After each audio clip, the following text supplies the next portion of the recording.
To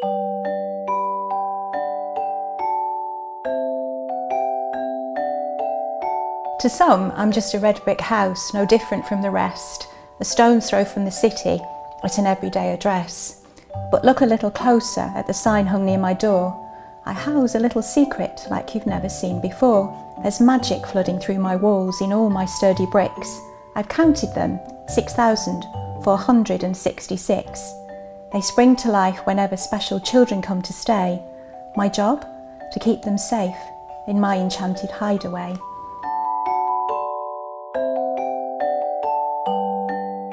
I haven't always been like this. I used to be a home, but when my owner left me, I was empty and alone.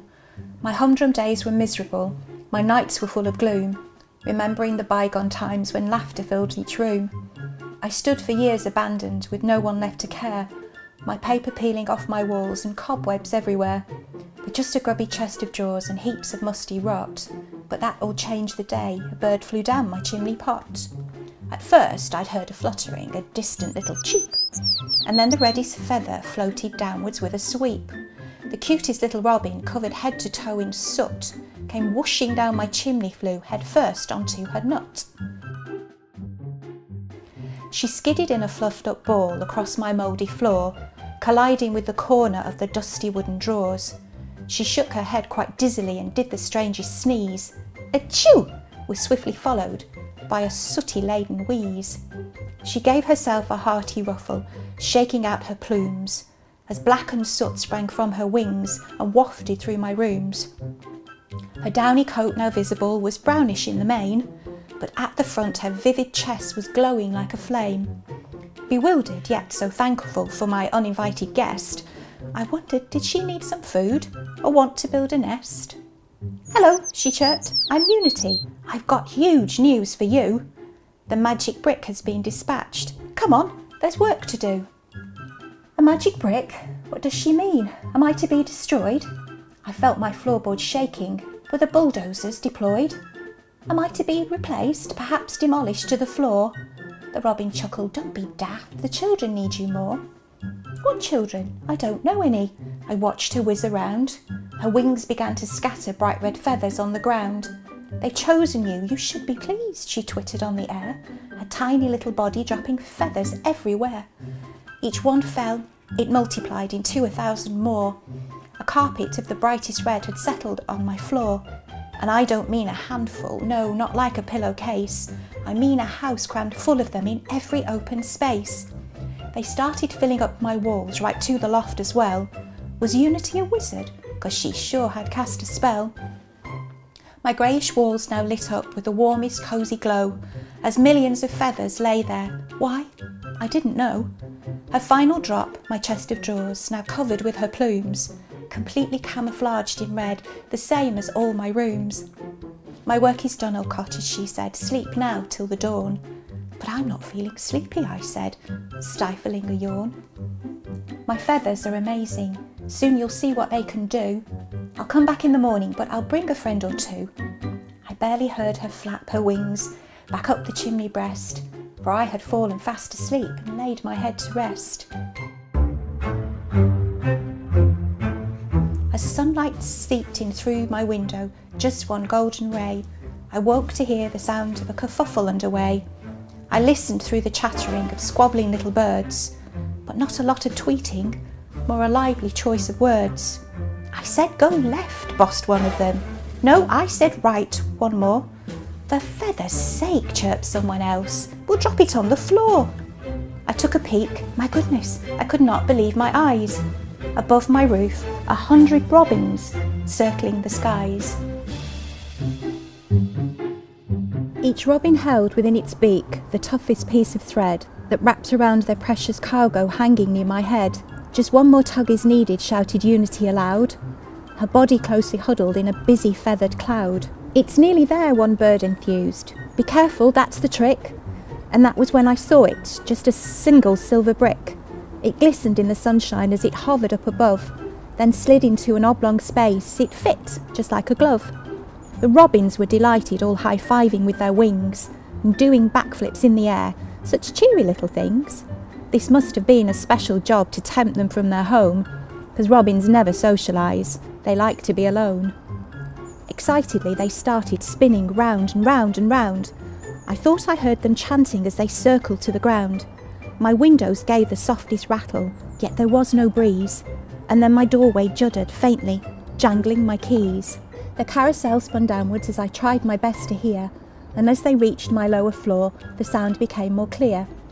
I felt a little nervous as I heard their happy hum. The Candlelighters Cottage has begun. The chanting stopped and something pounded loudly on my door. I felt the deepest grumble from way down beneath the floor. Then suddenly my walls erupted, feathers everywhere, all swirling up to every height with not an inch to spare. They spun and spun like wild typhoons in giant coils of red, all twisting round inside my rooms and right up to my head. The force was so colossal I was scared my roof would pop.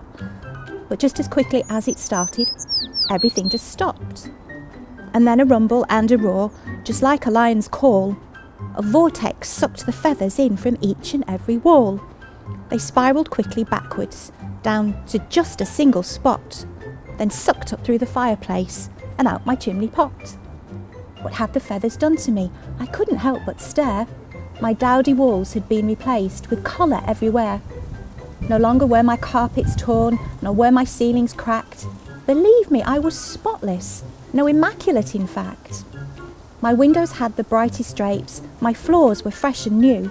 I had amazing bathrooms and a brand new kitchen too. My bedrooms, all now kitted out with multicoloured themes, and in the garden pretty flowers, yellows, pinks and greens. I'd sofas, tables, beds and chairs, some TVs and some lights, a whole kaleidoscope of colours, nothing glum in sight. My window frames no longer rotten, light was beaming through. The robins and their magic brick had cast a spell or two. "Oh wow," a voice said, "look at you. Oh, what a turnaround." I stopped and scrutinised my rooms to see who'd made the sound. The dusty chest that stood for years beneath a tattered sheet was talking to me, dancing on its massive feet. "Just look at me, I'm fabulous," the drawer said with a bounce. It spun around excitedly. "I've got something to announce. It's wishy-washy woodwork, now a colourful array. I'm needed too, apparently. I'm oaky, by the way. My wooden drawers are magic. I chomp worries to a pulp. When children drop their letters in, I take a mighty gulp. I munch up every single word, but never make a sound. A problem shared, a problem halved, when Oaky is around." My doorbell started ringing. I heard voices and a car. "Don't panic, Cece, answer it," urged Oaky from afar. My locks undone, I peeked outside to see a little more, as bursts of noise and bodies all stampeded through my door. I watched them as they settled in. I know now why they're here.